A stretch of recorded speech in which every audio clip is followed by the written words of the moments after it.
John Hickenlooper of Colorado. I'm Dana Bash. He's a former geologist who lost his job and turned his severance check into a multi-million-dollar beer business.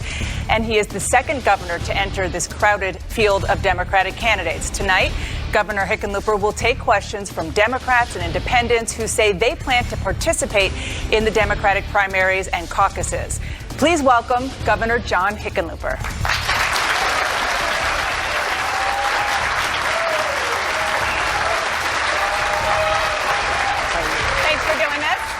Have a seat. So, Governor, I'm sure you're aware that this is a field of a lot of people with really unique names. You might not be aware that yours is the longest. So I've been told. So you have been told. Okay. What does Hickenlooper mean? Well, we were always told as kids that Hickenlooper was Dutch for hedge hopper, and that they were, the people would jump over the hedge to deliver the mail. But we, as children, would ask, why isn't it more common? And so, as it turned out, later in life, my uncle told me that the truth was that hedge hoppers really were game poachers, and they would jump over the king's hedge and kill the king's deer. And that's why, I guess it's a common name in some of the prison colonies, like in I just want to make Australia. sure you're saying hedge hopper, not head chopper. No, that's a political interpretation. Okay. Just wanted to make sure that we were hearing you right. Well, let's get straight to the audience. Our first question comes from Lauren Patrick. She works in marketing with technology startups right here in Atlanta. Hey, y'all.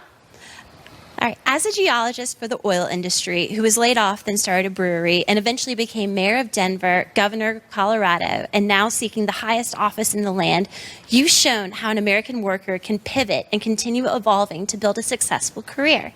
There are so many Americans who feel hopeless, like they can't ever get their dream job. What would you tell your fellow Americans? Wow, that's a great question. Thank you so much for that, because it takes me back to what was one of my hardest periods of my life, but also one of the most exciting. And I was blessed beyond, I can say, a couple of things. My mother was 5 foot. Everyone called her Shrimpy. And she grew up in the Depression. And she sewed all her own clothes. She never bought anything. She would wash tinfoil and tape it to the refrigerator door to reuse it. I'm not making that up. And she taught us that you can't control what life throws at you. She was widowed twice before she was 40. So my dad died when I was 8.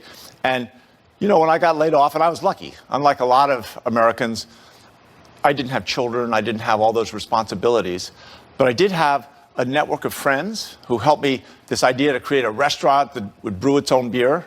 And for the record, my mother wouldn't invest, as its frame of reference. But the bottom line, these friends helped me get started, and they really allowed me to put a business plan together. We got a book out from the library, but we had to get a loan from the city of Denver to promote economic development. There was a partnership between the city government and the downtown business community to provide incentives for people to start businesses in what was then an abandoned warehouse district, $1 per square foot per year as rent. So it was really a team effort. It was a lot of hard work, but also a huge community effort that was kind of helping us. Marijuana. I'm going to go to a question about that. It's Courtney Spencer, an online talk show host who is active in Democratic politics here in Georgia. Courtney. Thank you so much for the opportunity to ask you a question this evening.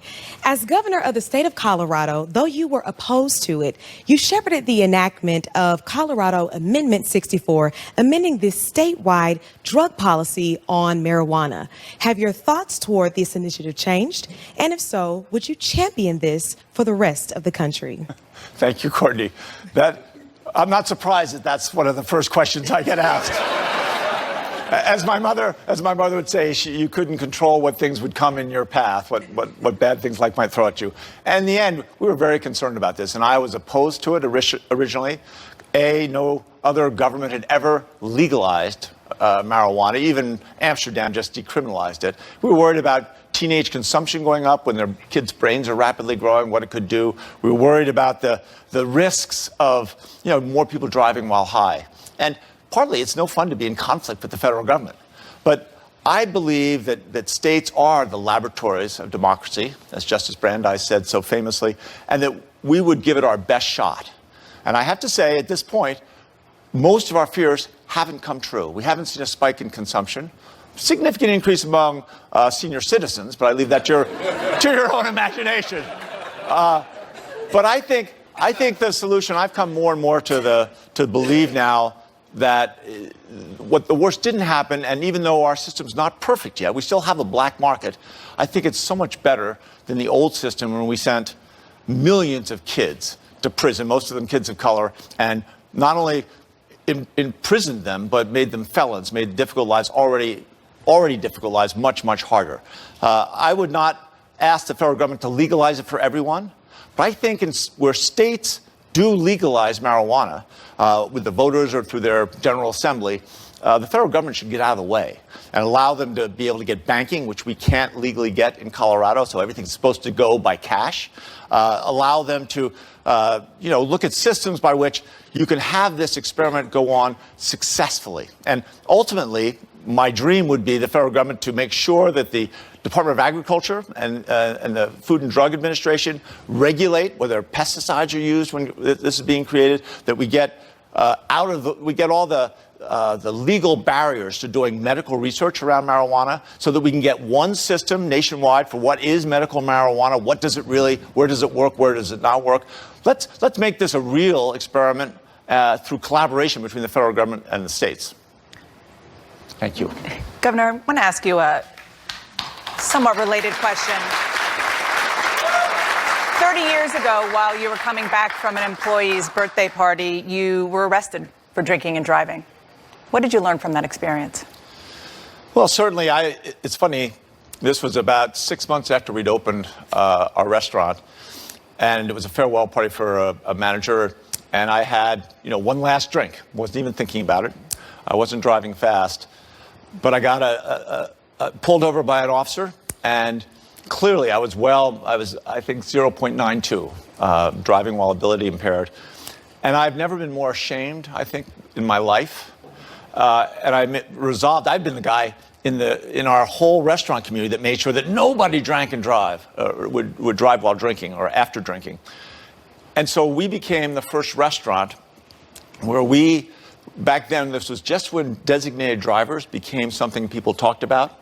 And so we became the first restaurant in Colorado where if you were a designated driver and you were going to drive a group of people home, your soft drinks, your fruit juices, whatever you drank that was non-alcoholic was on the house. That's interesting. Let's get back to the audience. Omega Finney is here. She's a nurse from McDonough, Georgia. Omega. Hi. What are your plans as president to reform criminal justice? What are your plans as a follow-up to the First Step bill that was passed by Congress? And how do you plan to address black men being shot and killed by police officers and the fact that the federal government is not monitoring the reform of those police departments under the Trump administration? Omega, thank you. And that's obviously a tough question. And you don't have to go very far into American history to see that our system of incarceration is a dramatic failure. We have more people in prison in this country than the next two largest companies combined, over 2 million people now in prison. I think there's got to be a systemic approach, and I'll hold up as an example. When I first got elected mayor, I was 50 years old. I'd never been in government before. And 2 weeks before I was being inaugurated, a young 15-year-old African-American boy named Paul Childs, and he was, in a different head. And he was carrying a knife around his house. And his mother told his sister, call the police. Just we want to take that knife away. The police came, they cleared the house. Paul was still there, told him to drop the knife 3 times, and then they shot him and killed him in his own front hall. My predecessor was Mayor Wellington Webb, I think one of the great mayors of the second half of the 20th century, one of the great African-American leaders. And he took me to the funeral. We sat with the family afterwards. He introduced me to, in Colorado, or in Denver, we have an organization of black pastors and ministers, reverends. And we began a partnership where we were one of the first cities, and this is 10 years before Ferguson, where we created an Office of the Independent Monitor to make sure that any allegation of police misconduct got a thorough, outside the mayor's control, got an independent assessment. We created a total comprehensive program to reevaluate how police operated. We created the Civilian Oversight Commission to monitor this. And then we also made sure that every police officer, at that time I think there were 1,300, that they got crisis intervention training so that they could understand when someone was in a different head, in a mental health issue or a mental health crisis even, or from a foreign culture, and really began looking at, do they have non-lethal forms, tasers and beanbag shotguns? And ultimately, we went after the discipline matrix. And at one point, I had 700 Denver police officers on the steps of City Hall calling me Hickenlooper and putting out, because in the old days, our discipline matrix said that any infraction, any misconduct by a police officer could receive no harsher punishment than the most lenient for the same misconduct at any time previously, which meant that again and again, police officers would get a slap on the wrist. And, I think almost all police officers are trying to do their best in a difficult job. But there are bad police officers who probably shouldn't be on the streets. And we created a structure in Denver where we did, I think, a pretty good job, and they're still working on it now. My successor, Mayor Michael Hancock, Mayor Hancock is just a great mayor. And we're still improving this system. But in a federal role, I would try to make sure that the federal government was an active partner with communities all across the country to make sure that we stamp this out. You'd mentioned the federal government. I want to ask you about the death penalty as it relates to what you would do as president. In Colorado, you halted Colorado's death penalty after a man was shot and killed 4 employees at a Chuck E. Cheese. Currently, there are 62 inmates on federal death row, including the Boston Marathon bomber. So would you halt all of those executions if you were president? I think the key is that what we've done in Colorado is a statewide conversation on the death penalty. And I mean, it doesn't deter. I mean, if the states that got rid of the death penalty 40 years ago have no more homicides or mass killings than states that execute people multiple times a year. It costs, in Colorado, it costs north of $15 million for all the appeals. If you go down every census, all those appeals drag families of the victims through the most horrible experience of their lives. What's your position on the death penalty? So I'm against it. I started out an eye for an eye.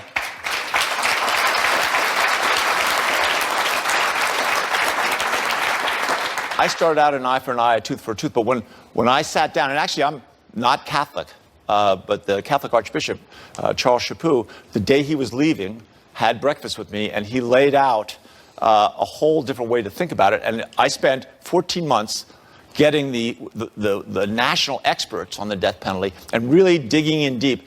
And it makes no sense. It's not a deterrent. It's expensive. It prolongs misery. And the worst thing is it is random. Depending on where that crime occurs, and in many cases, whether the killer is African-American or Latino, that has a lot to do with who gets tried on a death penalty charge. And that the random injustice of that is something that this country should never stand for. And as I have not looked at all the cases, but the vast majority of cases in the federal death penalty system, I'd have to be suspicious just to start. So I certainly would suspend the death penalty. Okay, we have a question now from Tawheed Islam, a student from Atlanta who's studying at Harvard University. Hello, Governor. Thank you so much for doing this. As a Muslim American, I was very devastated by the recent attack in New Zealand. President Trump, after the attack, said he does not see any rise in white nationalism. Do you agree, or do you think right-wing extremism is a problem that needs to be addressed? Thank you for the question, and it's one of those things that does make you take a second breath. The rise of Islamophobia or white nationalism are different sides of the same coin. And in a free and democratic culture, there's no place for that kind of hatred. And anytime you are making comments and creating, fanning the flames of hatred, then you're doing a genuine harm to your community. And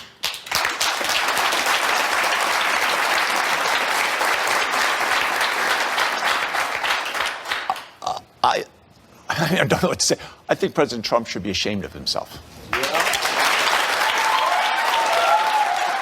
back to the audience. Next question comes from Romin Zarion, who is a student at the University of Georgia who currently supports Bernie Sanders. Here's your chance. All right, so in 2016, when Colorado was considering a ballot measure to make the state the first in the country to have universal government-run health care, you came out against single-payer health care, saying that, quote, it would be premature to dramatically remake our health care system at this time. How do you expect voters to choose you over some of your contenders, like Bernie Sanders, who have had a consistent record of support for single-payer health care over their careers? Well, thank you, and I appreciate that. In Colorado, and one of the things that we've done, I think, as well as any state, I've been able to bring people together who were on different sides of the fence, in many cases feuding, and find collaborative solutions. And I think, we're at almost universal coverage in Colorado. We're about 95% coverage.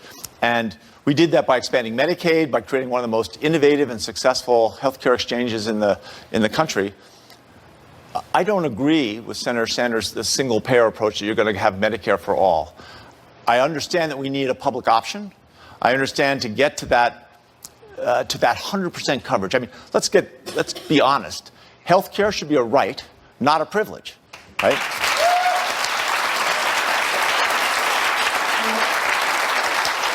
And I will do everything I can to make sure. I believe that. I've worked for that. I helped start a community health center in 1973, and we said back then healthcare needs to be a right, not a privilege. I want to support any way we can get to universal coverage. That should be our first and primary goal. It should be our North Star.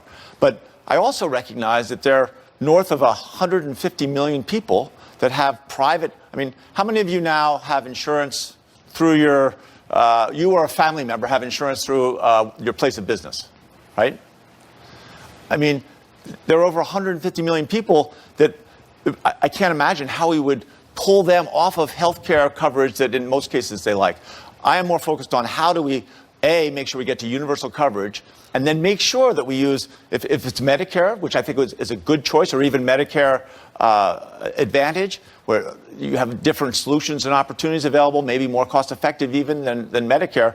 How do we make sure that we get to that universal coverage, but at the same time maintain and improve quality, and ultimately look at controlling costs? I mean, in the end, the last 30 years has been a spiral of medical inflation. And whether we look at transparency, if we look at preventative medicine and healthcare, we've got to be addressing this as a whole country. Thank you very much. We're going to take a quick break. We're going to be right back with more from CNN's Democratic Presidential Town Hall with Governor John Hickenlooper. Stay with us.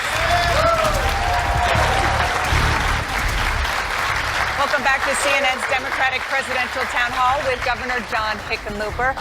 And I want to ask you about the fact that you are one of two governors in this race for the Democratic side.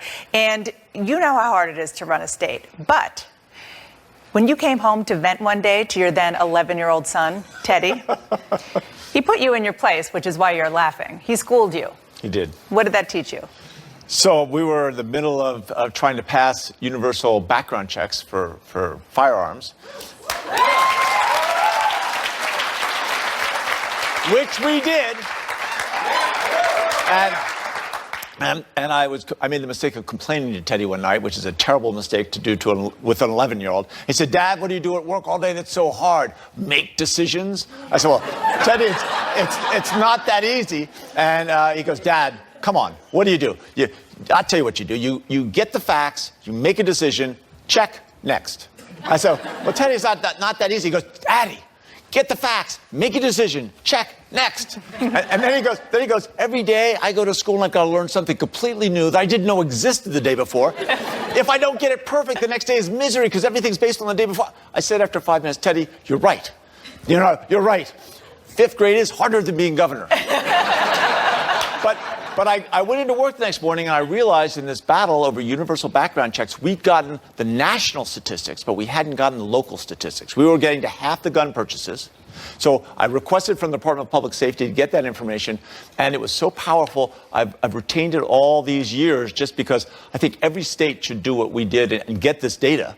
Getting to half the background checks in a state of 5.5 million people, there were 38 people convicted of homicide who tried to buy a gun, and we stopped them. So, Governor, we actually have an audience question coming up on gun I'll violence. shut up. But no, please don't. Well, I'll shut up until later. But I have another question I think the audience is going to be very interested in, which I find fascinating. You suffer from a medical condition that makes it difficult to recognize or remember people's faces. You are a politician.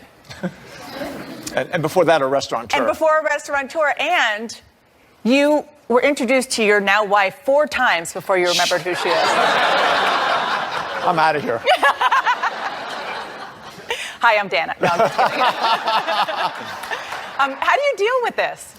Well, it turns out there is a medical condition and really a spectrum. And some people can look at 150 people in a video and remember every face and tell you, if you show them, 5 minutes later, a different picture of one person, they'll tell you exactly where they were. I'm the opposite. And I think in a way, it's been a blessing. I'm also moderately dyslexic, so I was a slow reader, always behind in college. My older brother used to tease me that I didn't get that many gifts from God. I had really thick glasses, I had acne, I was skinny, I had the funny last name. I think that in a funny way, sometimes you learn to compensate for these things. Certainly as face blindness, I just learned that if someone came to me and it looked to me like they knew me and they smiled, I'd smile right back. And I'd, sometimes get accused of being a little over-friendly, right? But it's better to be over-friendly in life, right, than to be someone who's maybe a little doubtful or looking a little doubtful when you meet someone new. So the people that did know me, and usually they give themselves away within a couple minutes. I'm not trying to dissuade anyone from how you make friends with people or how you greet your old friends, but almost everyone would say, "Oh, so great to see you, 6 months ago when we ran into you in South Denver. That was so much fun." And you suddenly remember, I can remember all what we talked about and everything and pick it right up. It's just the face I can't recognize. I could talk about this with you for hours because I think it's so interesting. I do want to get to the audience who came to ask questions. Audrey Kritz is a stay-at-home mom who lives right here in Atlanta. Thank you, Governor. As a mother of a preschooler, I already have to think of gun violence and feel powerless to protect my children from it. Do you think it's possible for government to address mental health and take on the gun lobby to stem gun violence in a meaningful way? Well, thank you. And I think every parent goes through this process. I know I have, and everyone I know, we've all talked about it. When we had the shooting in the Aurora movie theater in 2012, and I went to that command center post. There's a large van where they set up their command center right outside the movie theater that next morning on Saturday morning. And I walked in, there were 4 of us that were the first to look at the video that the police officers had taken of the crime scene. And you saw everything as it was. I will never forget it. And, I got a lot of grief because I said, we need to take time to mourn the 12 people that died and I think there were 70 people in all that were shot. But then we made 2 decisions. One was we were going to begin to address mental health, and that next legislative session we made the largest increase in mental health spending ever, $30 million a year. But we also decided we'd take on universal background checks and the issues around large capacity magazines. And it was a tough battle because and I'm a great believer that you should be able to sit and talk with anyone. And if you work hard enough and listen hard enough and repeat back people's words and really try to make sure they know that you're listening, you should be able to find compromise on almost everything. But the NRA would not listen to reason. And in the end, when we had to, and we had control of the Senate and the House in 2012, we not only passed universal background checks, but we also passed high-capacity magazine limits for the first time in a Western purple state. You in response to the president's national emergency on the border wall, tweeted the U.S. needs to focus on real emergencies like our epidemic levels of gun violence. Would you declare a national emergency on gun violence if you were president? You know, I was pointing out that the level of gun violence is, again, continuing to increase, by the way. I don't think that is the purpose of declaring national emergencies. I think what the president has done on the border diminishes our military efforts at creating processes by which you establish what is a national emergency. I think it also, just deflects his desire for, building a wall, his political vanity, and deflects public attention from just how bad that is. I do think it's fair to say that gun violence goes hand in hand, as Audrey was saying, hand in hand with mental health. And so many of these mass shootings are clearly some form of suicide. And that we need to begin looking at a holistic level, how we address mental health in all the places. And we've been working in Colorado. We set up a whole program to work with the shooting ranges, the people that sell hunting rifles, to make sure that everyone is educated to look for mental health conditions in their children, in their neighbors, their friends, and to try and make sure we're all working together to keep guns out of the hands of teenagers who are so clearly at risk when they have mental health episodes. Get back to the audience now and bring in John McLandish, a healthcare IT consultant who says he was an independent before 2016 and then became a Democrat. Good evening, Governor. You seem like a very reasonable, pragmatic person who can work across the aisle with Republicans, which I really like. However, at the federal level, unlike the state level, Republicans don't seem to want to give an inch, whether it's gun legislation, climate change, voter registration, health care. So how tough are you prepared to be if they don't cooperate? Well, again, I'll tell you, the reason I'm running for president is because I think this country is in a national crisis of division, right? I think that it's as bad as when I was a kid during the Vietnam War and the Civil Rights Movement. It's probably, you have to go back to the Civil War to find when we're more divided. And I feel like what we've done in Colorado, we were bipartisan to get universal or almost universal health care. We were able to convince the environmental community and the oil and gas industry to spend the time to create methane regulations for the first time in this country. Methane, one of the worst climate change pollutants. We were able to bring together the whole state and take us from 40th in job creation to the #1 state economy in the country. And we did that collaboratively. I believe that in this moment, my experience in government and in business allows me to look at bringing people together successfully, and in many cases where they wouldn't talk to each other. That being said, when you have someone like Mitch McConnell, who, with a brand new president named Barack Obama, said that he would do everything he could to make sure that he wasn't successful. Therefore, openly saying he was going to sacrifice the best interests of this country for his political agenda, at a certain point you have to stand up. But I truly believe that this is a crisis of division, and we need to make we need to transform that into we have to be a country of multiplication.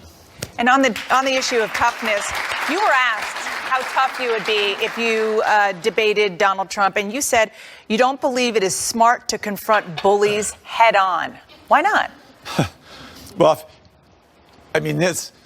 you grow up as a skinny kid with thick Coke bottle glasses and the funny last name. Now, don't tell President Obama I was saying that I was the only skinny person with a funny last name. But the bottom line is, I don't think he had the Coke bottle glasses. No, or maybe he didn't. I'm wrong. No, he didn't. Okay. My device, and everybody does this differently. I can't wait for Donald Trump to make up nicknames for me. I'm going to say, whatever he comes up with, I'm going to say, what, you couldn't think of Chicken Cooper? You couldn't come up with Poopin' Scooper? Come on, you got to do better than that. But I think what bullies really hate, more than anything, most bullies are insecure and narcissistic. And what they hate more than anything else is being laughed at. And what I found worked again and again is just to take back what they've said, twist it a little bit, so that the people they're trying to impress start to laugh at them. And it drives them nuts. If you look at the video of when President Trump was talking to the UN, he was, bragging, and all of a sudden there was random laughter in the audience. And he froze. He didn't know what to do. And I think that's the best, rather than trying to punch back and fight, tooth and nail, then you're just dividing all of us back into one camp or the other. And I think showing how ridiculous he is, you have at least some chance of winning over, not everybody, but some of the people from the other side. Okay, Governor, let's go again to the audience, to Kirsten Neal, who works in advertising for a nonprofit right here in Atlanta. Hi, Governor. The heartbeat bill, as I'm sure you know, will outlaw women from getting abortion. Can you start over? I didn't hear the beginning. Sorry. That's okay. No, sorry, the mic wasn't on. The mic wasn't on. The heartbeat bill, as I'm sure you know, will outlaw women from getting an abortion at about 6 weeks, which is when most women know that they're pregnant. Is currently the most restrictive abortion bill. The heartbeat bill is gaining momentum in several states, including right here in Georgia. As president, how can you stop extreme bills like this on a national level and protect Roe versus Wade?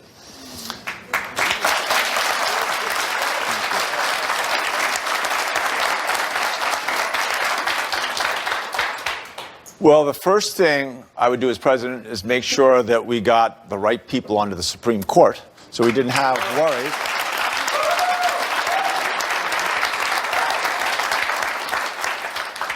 And that we really do uphold the law. And I think that we understand this country, and the vast majority of Americans believe that a woman has the right to control her own health care, and that should be first and foremost sacred and inviolate. And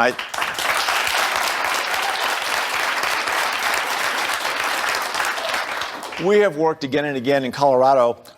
We got $5.2 million per year for 5 years to provide long-acting reversible contraception, so things like Norplants and IUDs, to allow 15 to 25-year-old young women to make sure that if they wanted to have that contraception, they could have it, right? And in the process, really prevent unintended pregnancies. And we all know that when you're a teenager and you have a child, it makes your life much more difficult, immeasurably more difficult in many cases. We reduced teenage pregnancy by 60% over the last 8 years in Colorado.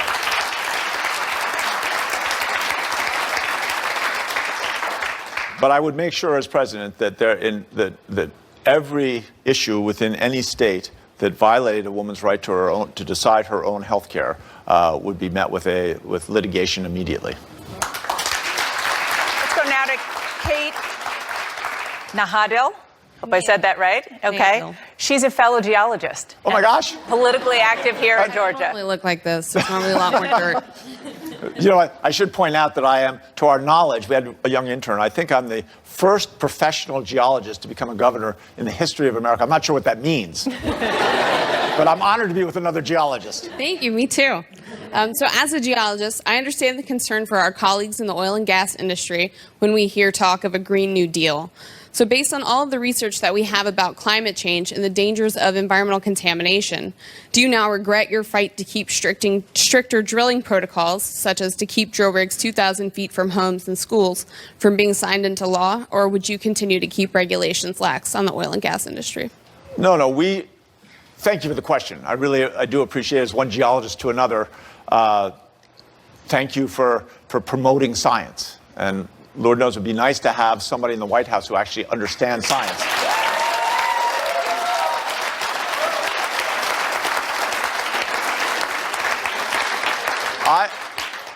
I believe in the urgency to address climate change as much as anything I know.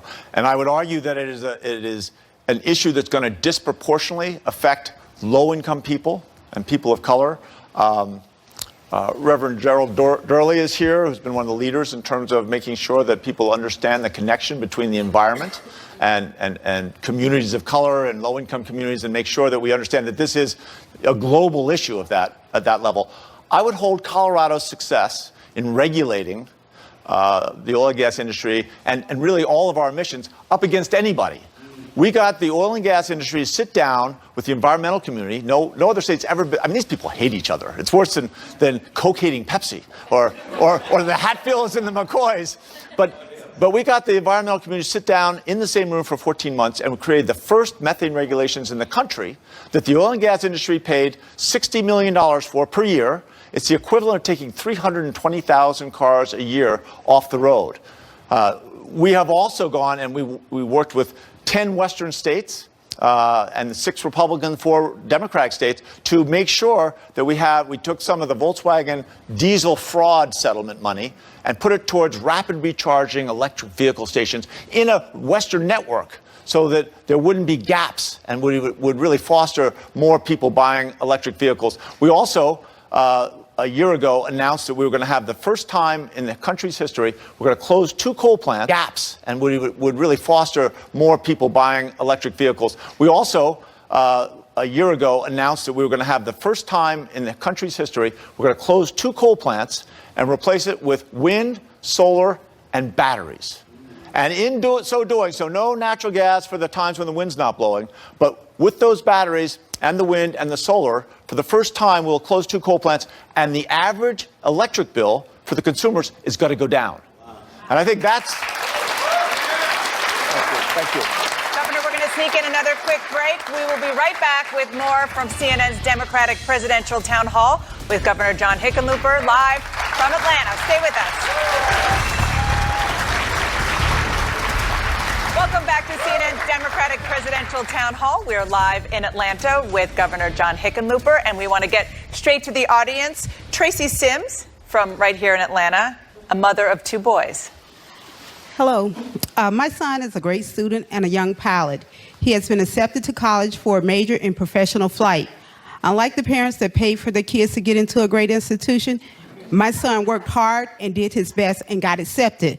The government offered $11,095 in grants and loans under the FAFSA.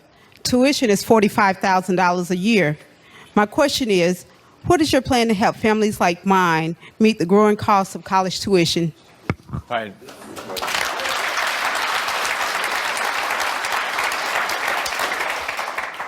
Well, congratulations. I mean, what a great success for your son. I mean, really. I'm sure he's going to be a huge success. And I think we as a country have an obligation to make sure he doesn't come out of that incredible education that's going to allow him to do such great things with a debt that strangles him, right? I mean, that's the bottom line. And I think, it's one thing to look at the existing debt that kids have now. It's $1.5 trillion, right? All of our credit card debt is only $1 trillion, 1.5 for college debt. And I mean, the first thing we have to do is look at how do we structure those loans, right? Can we refinance them? Can we make sure there's no predatory lending? Can we really look at how do you get past some of those loans? But the other question is, why is it costing so much that these schools every year are raising their tuition by 8%, 10%, or 12%? And I think that is a national issue that we all have to address. I guarantee you, we will marshal heaven and earth to make sure that we can get kids who really want to go to college and have, the inclination and really the desire that will make them successful there, to make sure that they get the resources. We have in Colorado, the Denver Scholarship Foundation allows any kid who is, I think it's under 200% of the poverty level, they will be able to get scholarships that make up a large part of that difference so that nobody goes through 4 years of college with more debt than $15,000, which, again, that's real debt. I understand that, but it's a step in the right direction. Go ahead. Let me just say one other thing, and we often forget about the 70% of kids in this country who are never going to get a 4-year degree. And we have backed away. We have backed away from all our vocational training at the very time when automation and artificial intelligence are going to turn our workplace upside down. And I think we need to, now is the time to look at how do we make sure those kids get a chance to have the skills, to acquire the skills so that they can be successful in this rapidly evolving economy. And we've got to do it in Colorado. We started with apprenticeship programs. We've looked at skills-based transfers. Here's my vision. I think we should have the largest expansion of free skills and free community colleges in the history of this country. Next question is Elaine DeSimone, a freelance writer here in Atlanta. Hi, Governor. Thanks for being here. We are at a critical time in history that asks those of us who are white or male to hold the door open for women, people of color, people in the LGBTQ community, and other minorities. We have good, qualified Democrats running who fit these descriptions. Why would someone vote for you over a woman or minority candidate? Sure. Thank you for that question. And I hear that. And I have my whole life fought for civil rights and equality, and equality in operation, in opportunity, equality in economic security. I also recognize that diversity is probably this country's greatest strength. It's certainly the greatest strength of the Democratic Party, and I celebrate that. But as I said, I'm running for president because I think I've got a different set of experiences than many people. And I've been able to bring people together again and again, both when I was in government and in small business, find compromises in places where we collaborate with people that really were feuding. When I first became mayor, I reached out to all the suburban mayors who hated the mayor of Denver. They hated the city of Denver. And people said, they'll never get, you're wasting your time. But in the end, we got all 34 mayors, 2/3 of them Republicans and independents, to unanimously join together and support a tax increase to create the most ambitious transit initiative in the history of the country. And it's been a big part of Denver's success. I mean, it's 122 miles of new track. And that collaborative effort, I think this election, I think there's an appetite for people that have actually been in office, in executive office, and actually done stuff. Governor, some of your male competitors have vowed to put a woman on the ticket. Yes or no? Would you do the same? Well, again, of course. But I think that we should be, well, I'll ask you another question. How come we aren't asking the question? I know. I know. But how come we're not asking more often the women, would you be willing to put a man on the ticket? When we get to that point, I'll ask you that question. We'll be right back with more from CNN's Democratic Presidential Town Hall with Governor John Hickenlooper. Don't go away. Our audience question, but before we get to that, we've been looking at your memoir, and you have a lot of interesting stories in that book. One of them is about the time you went to see an X-rated movie with your mother. You have the floor, sir. Thank you so much for that question. Anytime. I thought it was better to write a book to let people really see who you were and the dumb things you did as well as the smart things. And where is that on the spectrum? On the dumb side. Okay. I was the youngest of four, and as I said, my dad died right after I turned 8, and my mother and I had a pretty tempestuous relationship. She was just the most amazing person. And I went off to college, and for the first time, she was alone in the house. And I didn't realize how powerful that was until I got home at Thanksgiving. And I promised, I called a friend in Philadelphia. And these were, I didn't know what an X movie was. We thought it was a little naughty, but we didn't think it was that bad. Again, you got to understand, I was 18 years old. And so I came home, and my mother hated to cook. I mean, she was just a strong, powerful woman who got stuff done in her own right. And I got home, and she had this huge dinner laid out. And I said, I promised Jed that we would go to the movie theater and see this new movie. You want to come? And it's an X movie. I don't know. I was sure that she wouldn't say no. I made a mistake. And she said, I'd love to go, because she didn't want to be left alone in the house again. It was a pretty famous movie, too. So I took my mother to see Deep Throat. And to her credit, the first scene is... I didn't ask the question. But I will tell you that my mother was... I'm sure she was mortified, and I said repeatedly, I think we should leave, I think we should go. And my mother was the kind of person that rarely went to a movie. She thought almost every movie would get on TV. Obviously not this one. But she really, once she paid, she was going to stay. And at the end, she knew that I was humiliated. And as we drove home, and you know how the dashboard in the old cars had that kind of green light? And I asked her, I said, well, that was some experience. And she says, well, I thought the lighting was very good in the movie. I thought I saw a little grin in that green light. Let's get back to the audience. Yeah, please. Mary Colburn, a CPA from right here in Atlanta. Thank you.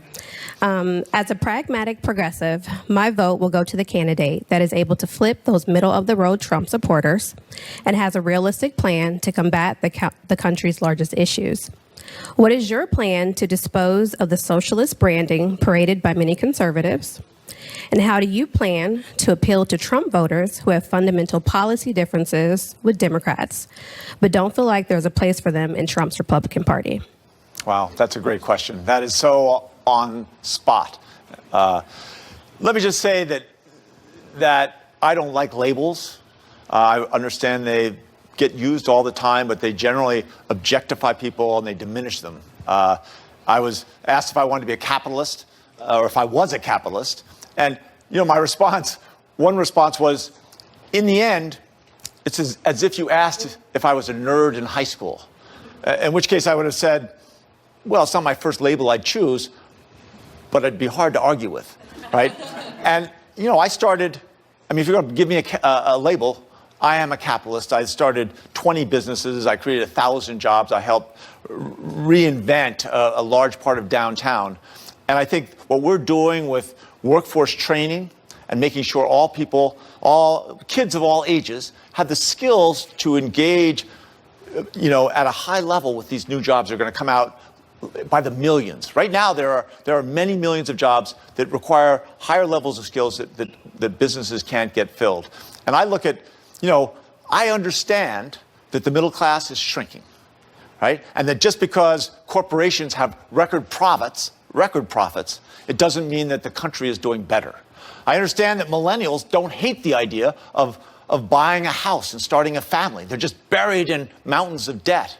I understand that Generation Xers, that they shouldn't have to choose between taking care of their parents and sending their kids to college while at the same time not having anything for their own retirement.